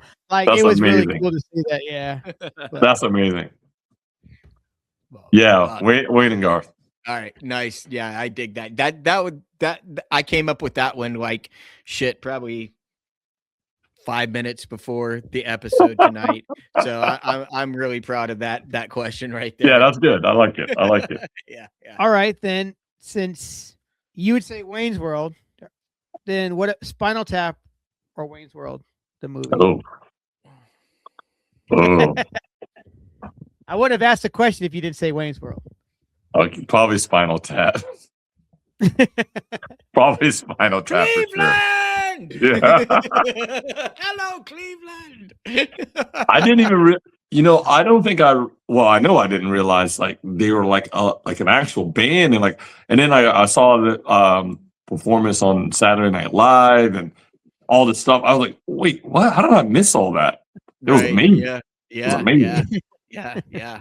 There's and if you haven't seen Spinal Tap 2, it's really I haven't seen the second one. It's good. Is it? I was on the fence to see it, and it just happened to be on HBO Max. And I asked the wife, I was like, "Should we watch Spinal Tap 2?" She was like, "Yeah, sure." And we fucking loved it. Yeah, I mean, okay, It's not that long. It's like maybe a little over an hour, a little under an hour and a half, and yeah, it's perfect. So all the same folks in it. Oh yeah.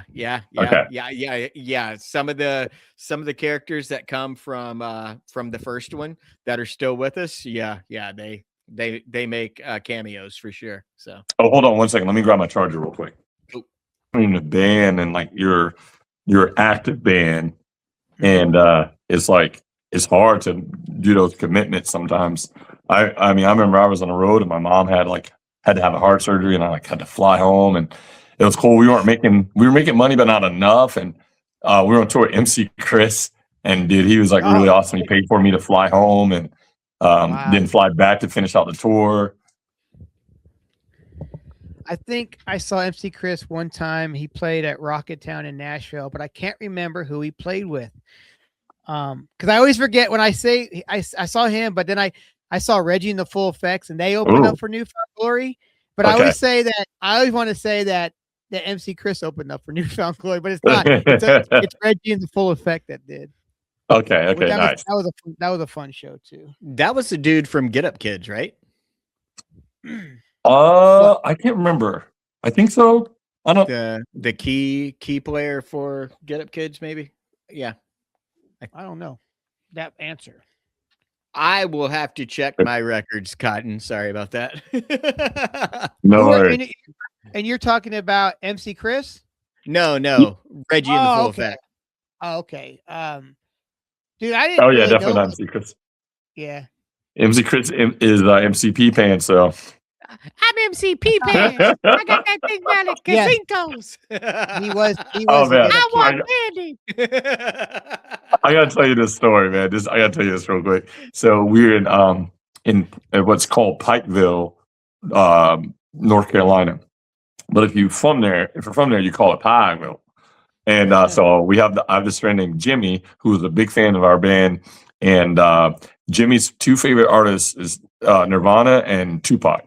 And he is the best. Like he would let us stay at his house. Like we come over there and just like have a couple days off when we were on tour, and like we like help his kids with the homework. It was just a lot of fun. But his best friend was this drug dealer named Tron. And so I mean, that fits. so we were at we were on tour at MC Chris once, and so everybody came out to the show. We were out backstage, and like Tron's like, you know, he don't know anything about MC Chris. He's like, oh, he's a rapper, and like he's like, yeah, you know, whatever. And Holy Bread, like we played mostly punk rock, but like had like some rap influence stuff. So he was like, oh, it's gonna be like you guys. So we get up there, and he didn't expect to see that, and so I don't know if you guys know, but MC Chris has that song, that Pizza Butt. You know about that? So he has a song. It's like, I got the jam to make you go to work. That pizza butt. And so we're sitting backstage, and everybody's like smoking a blunt, and this guy Tron is just sitting there with his blunt in his hand, and he looks like someone in his family just died. He's pissed off and so mad. We look at him, we're like, Tron, is everything okay? He goes, who the fuck wants to be a pizza boy? We're like, no, it's not.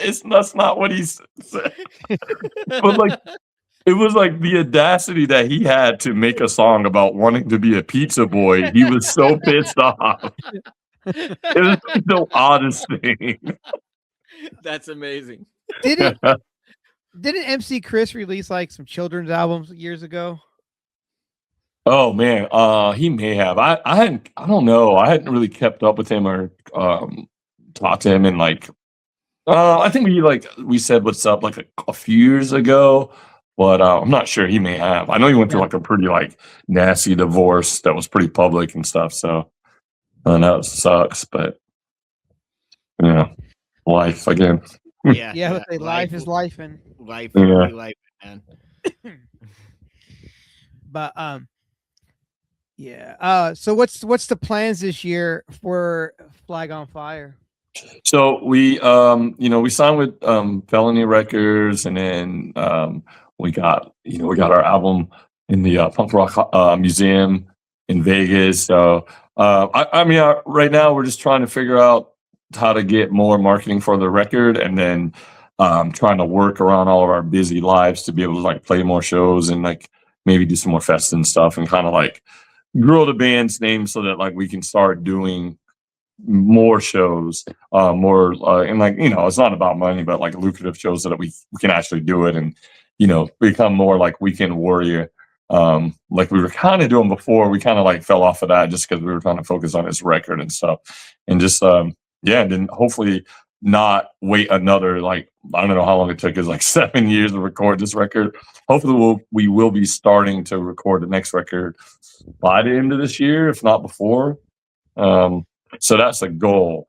And and just like keep the band together and keep playing, man. I mean, we're all getting older and stuff, and the band's been through a lot, and you know, just with all of us, just a lot of stuff happening with family and stuff. And then I don't know if you guys know, but before Trees, Tito was a guitar player, and he passed away, and then that was a whole like thing, and that sucked. And but Trees, it was cool because Trees had been a friend of all of ours for over 20 years at this point. So it was kind of very fitting for him to become a part of the band, which was nice. And we didn't have to like go through like getting a new member or someone we didn't know and all that stuff, you know? Yeah. As far as the band goes, is there like a common, like there's that one band that everybody like either pulls from or is like influenced from that kind of like makes that Flag on Fire sound?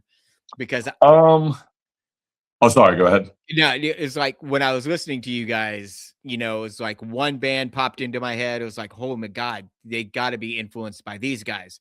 And then the more and more I listened to you guys, I was like, but it could be this band too. So yeah, I feel like, so if you listen to the previous record, practically, it's like, it sounds like every Southern Cal Fat Records band, you know, all kind of meshed into one.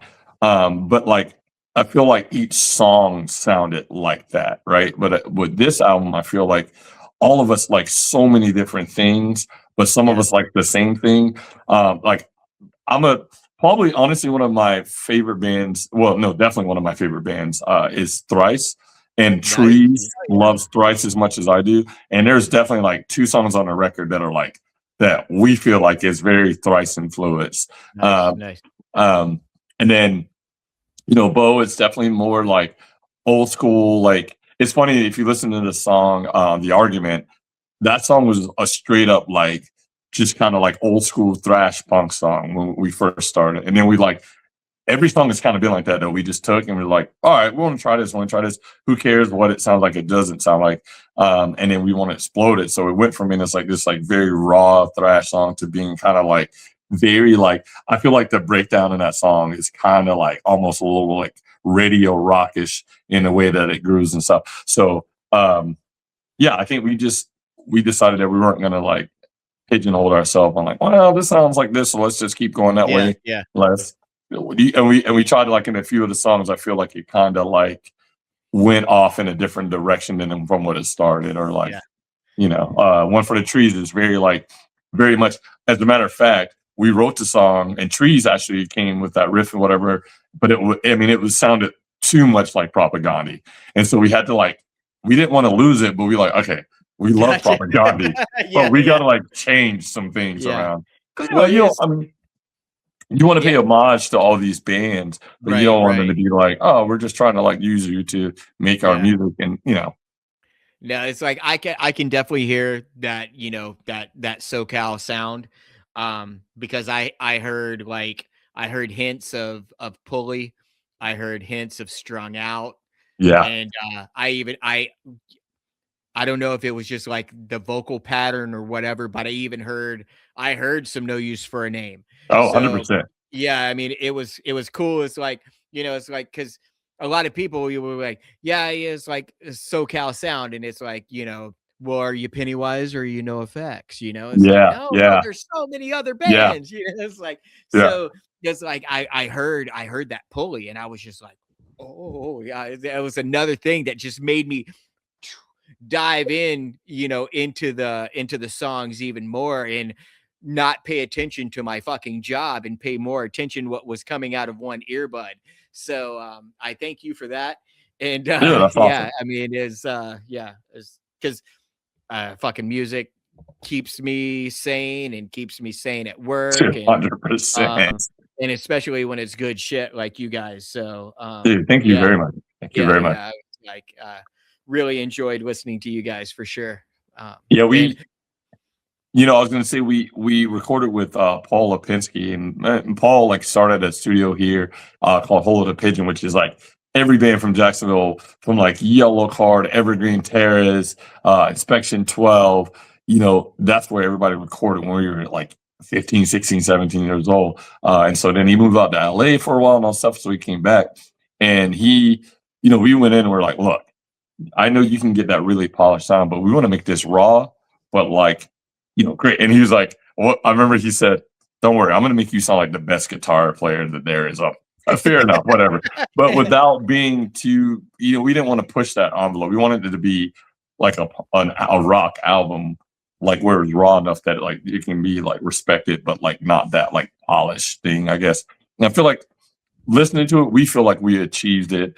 Because a lot of like the newer like punk bands, like their drums used to sound like so programmed, almost like the metal drums, where it's just like triggered drums, and that's fine. Like, I mean, it's whatever if you're into that or whatever. But I just, for our album, we didn't want that sound for our drums, and we wanted the guitars to breathe and like be present and not like, you know, be overtaken by the drums.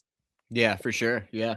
No, I mean, I can't wait to listen to the fucking record tomorrow. So I mean, it's just Yeah, that's great, before man. I fucking throw in some Nirvana and whole wheat bread, I'm gonna listen to the fucking new record again tomorrow. So Hell yeah, man.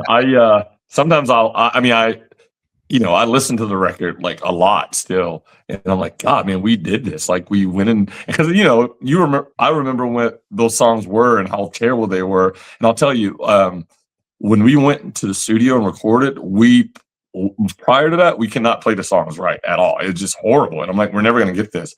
And we went in, recorded, and it came out. And it's like, it was great because we practiced at Endangered Wiseman, which is where this producer is.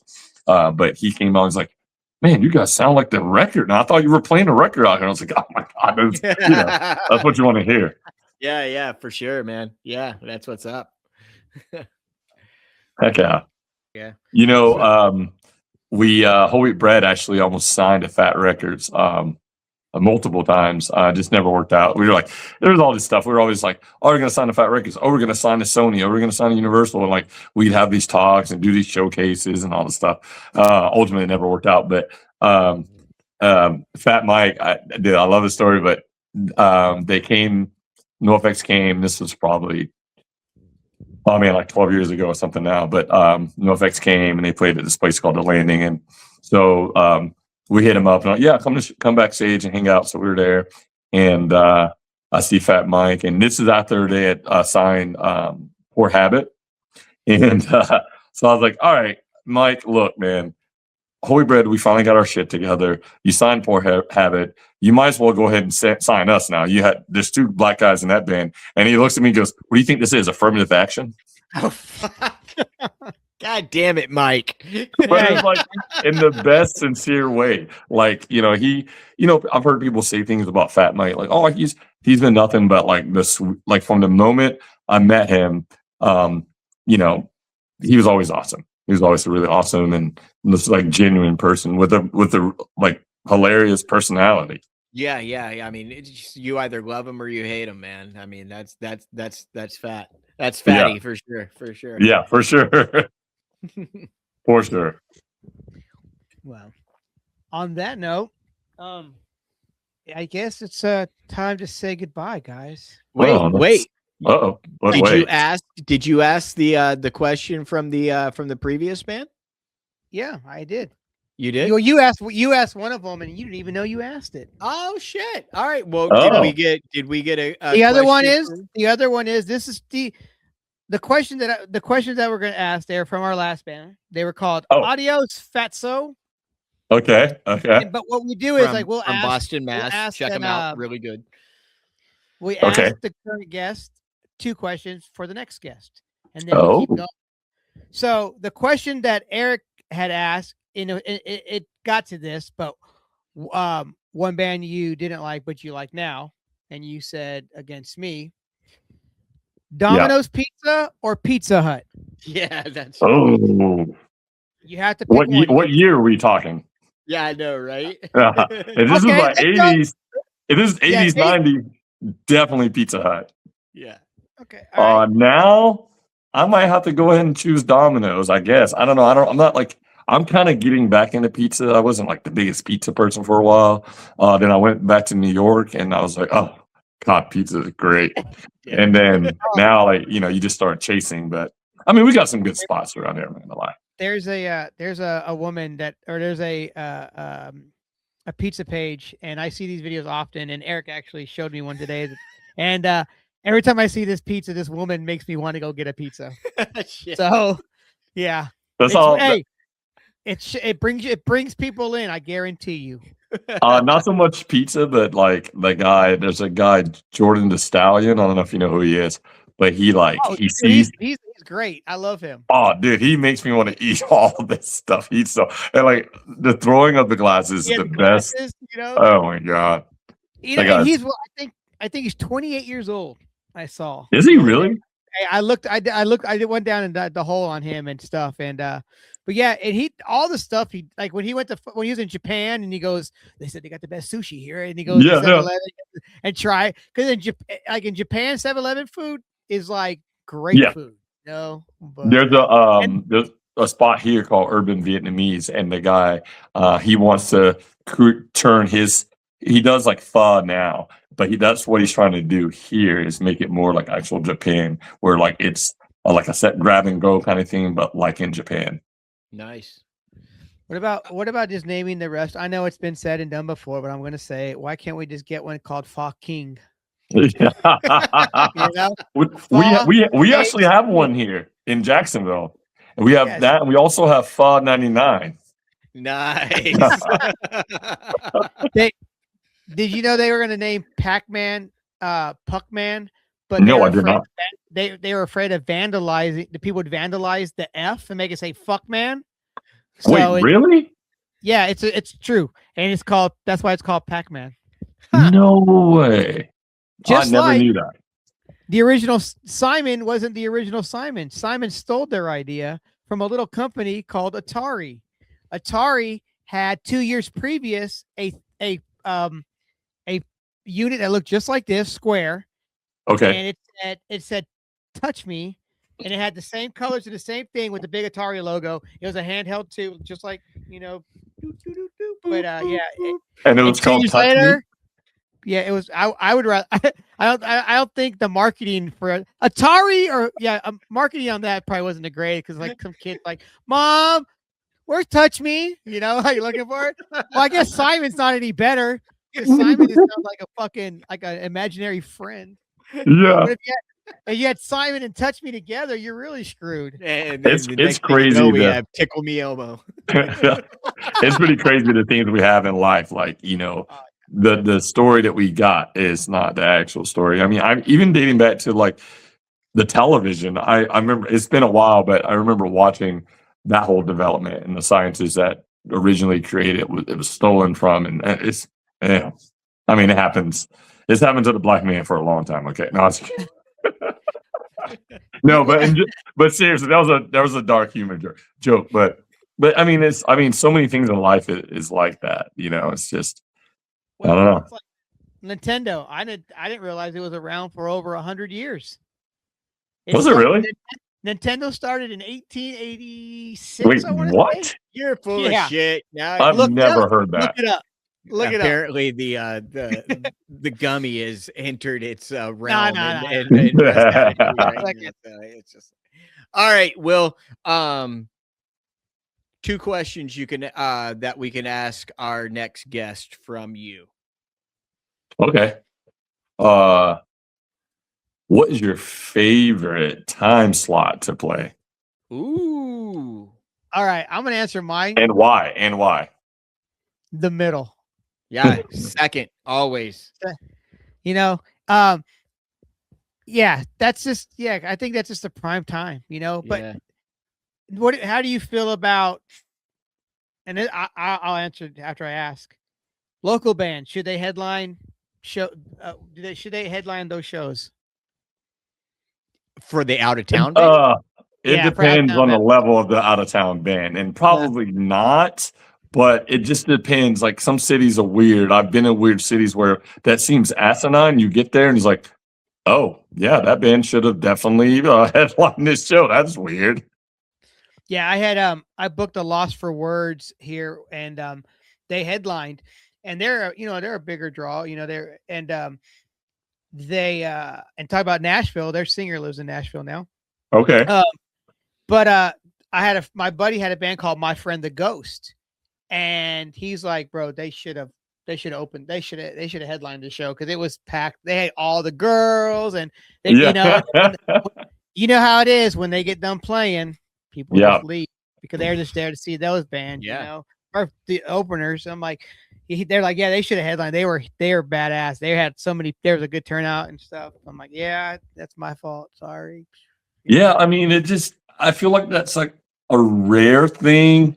It just depends on the level of the touring band, right? Yeah. Yeah, for sure. Yeah, because I think because when I booked we got Ringworm here in Clarksville, and I think we were asked to be the headliner of the show, and we're like, nah, they're fine, they'll be great. We don't need so yeah. That's funny. We Jacksonville has a band or had a band called Ringworm. And there was like some dispute back in the 90s over the two. I loved our ringworm so much. They were so awesome, man. They were very like punk but hardcore. That's a story for another time now. But Okay. Well, do you remember do you know the band the Red Baron? I feel like I've heard of that band, but I'm not sure. Either from Orlando or Orlando. They were around like in the early to mid 2000s. They were like the whole Eulogy Records era and stuff.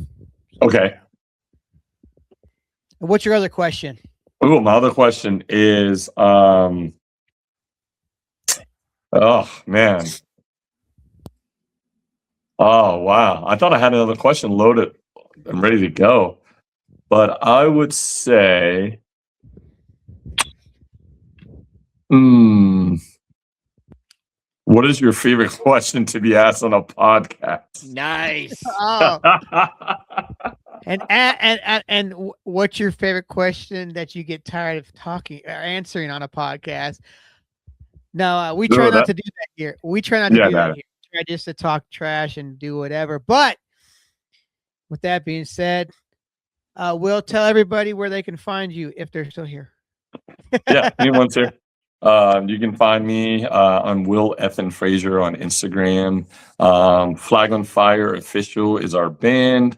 On Facebook as well, Flag on Fire. Also, Heart Shape Box is HSB Official. And yeah, those are the spots, man. Those are the best space. Everything's connected now, which is nice. So you can find us at all that. I don't like that because when I go to leave somebody a comment on Instagram, because I don't use Facebook, and it's from Facebook, they don't ever get it. I know. I do hate that. That's kind of obnoxious. Like, give me the notification, and just like you give me the notification on everything else, but not like I get my threads, I get all that shit, but I don't. Like Facebook. Yeah, nobody ever gets my damn comments with the Facebook in there, so I don't even fucking leave them anymore. What is I'm trying to be nice. I'm not even. I'll show you. Yeah, I'm gonna show you Facebook people. No, anyway. Yeah, that would be nice if they would fix that though. Yeah. I just saw today. I got an email. Apple is finally putting out video podcasts. Oh wow! All right, well, that's huge. I kind of see our faces on Apple. Yeah, no, they don't want to. I just started watching podcasts on TV because most of the damn ones I listen to, you need to watch because you're like, oh fuck, what are they showing or what are they talking about? Yeah.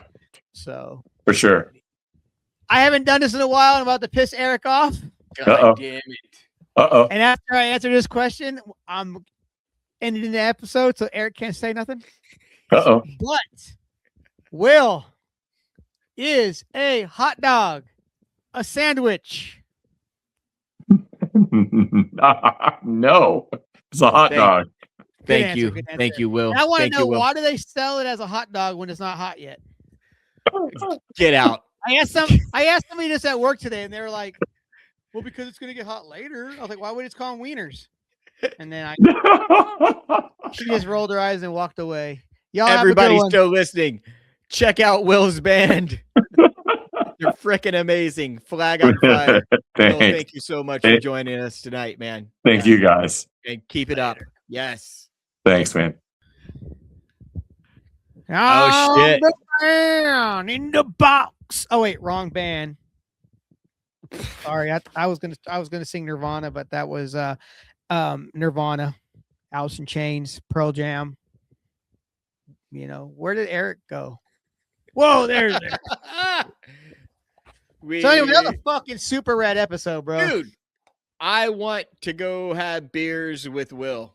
He's a good guy. I want to just go hang out with Will. Well, next time when you go to Fest, now you know somebody else that lives there.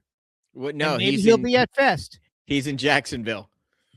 Where's Fest? Fest is in Gainesville. How far is that? It's about an hour. Yeah. About a sneeze. Yeah. Because I flew into Jacksonville and then drove down to Gainesville, Rock City to Fest. Yeah. We didn't ask Will if he was at Fest and if they played Fest. I don't remember seeing them. You're right. He may have or would have mentioned it. Right. Actually, no, I don't think they were because I was looking at their page today and I didn't see anything about Fest on it. Gotcha. But or yeah, like you said, or if they've ever played Fest, you know. Yeah, but they're a great fucking band. I wasn't just dude. like, you know, that wasn't lip service, as Alanis Morissette would say. Oh, dude, yeah, Jagged they're Little Pill. great. Yeah, and they won me over. Yeah. In spite of me. I will say this.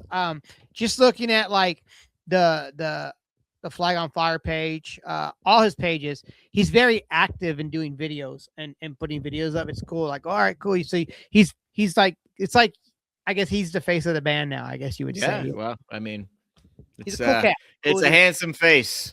Yeah, so, and he's a good fella. We got to see it. Yeah, and his answer for the De Niro character was not the one that I was expecting. That was? It wasn't. No. What were you expecting to say? I would think, you know, Goodfellas, Casino, you know. I was gonna say mine would be Heat.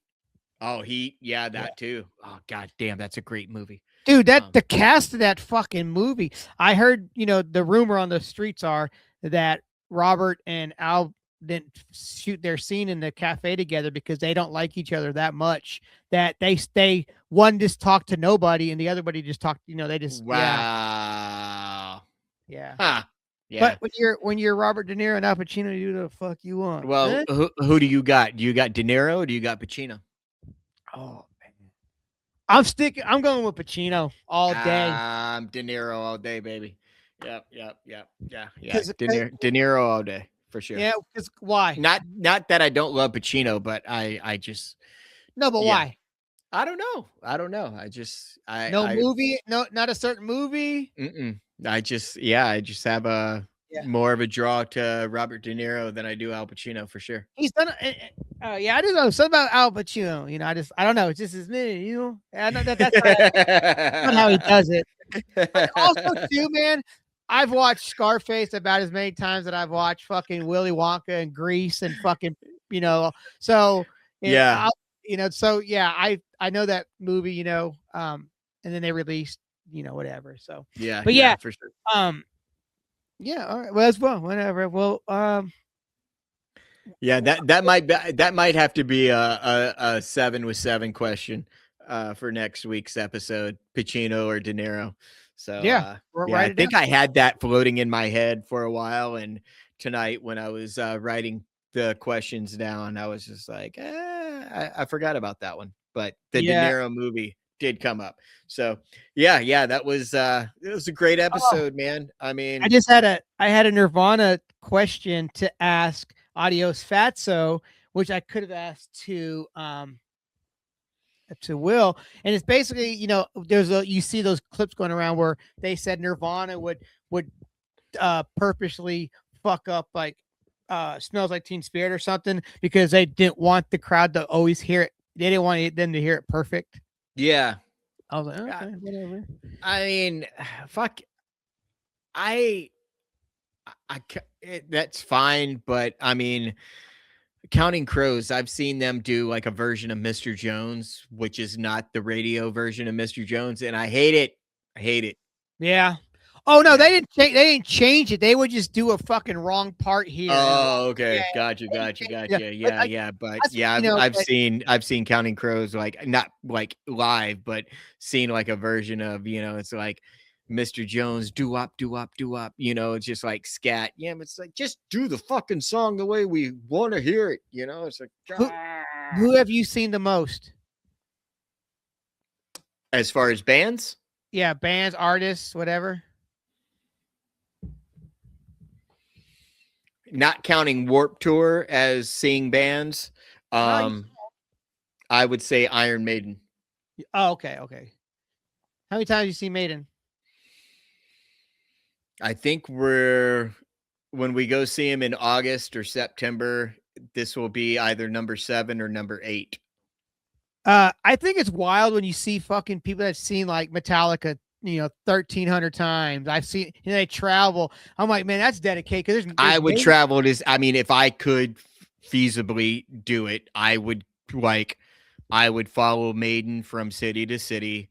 Oh yeah, totally. Yeah, 100%. A friend of mine sent me a video when they flew in one year on flight on the flight Flight 666. It looked cool as shit, right? I do. I mean, I'll win the lottery and I won't tell anybody, but you'll know. But you'll figure it out when I'm like, pre-gaming at every city on an Iron Maiden tour. It's like, that's when it's like, oh shit, Eric won the lottery. Yeah. There's this Japanese dude, and I'm not even gonna say where he lives because Pueblo, Colorado. He had a stage propped Eddie, and it was like on the house, and his head was on top like that. And I'm like, only in Japan where they'd be like, "Fuck yeah," you know what I'm saying? Because they're walking down the street. Right down the road is Godzilla. Yeah. I'm like, that's kind of cool. I wonder how much he paid for that. Because for a while I was really into Maiden, like heavily. I was like every day, nothing but Maiden. And then I was looking up, reading everything, finding like the biggest Maiden collector and all this stuff. And there's some fucking dudes with some wild collections for fucking Maiden. I can't believe. And that was back then. I'm sure that dude's collections are even better and crazier. Yeah. But, this flag behind me, my trooper flag, I have had that since I was either in the 3rd or 4th grade. We got that when we lived over in Germany. So that is straight from Deutschland. But yeah, it's a trooper flag. Yeah. Cooler merch over there, I felt. I saw because I went to a lot of shirts there too, but I think the merch was cool, but I like the bootleggers. Sorry guys. Back then I loved them, but now I could have got a fucking $10 Metallica t-shirt that was printed on Gildan, and it was like great from the guy in the parking lot. But did I get it? No, I did not. I'll tell you why when I get that. We'll get done here. But yeah, like, subscribe, ring that little bell. Ring her little bell. You can ring my bell. Ring my bell. That's a great song. That's a great song. I can't remember what movie in the late 90s that had it in it. Yeah. It's a cool movie though. All right, man. Eric, till next time. I don't know who. Be excellent to each other. Yes. And party on. Totally. No, I fucked that up. I should have said excellent.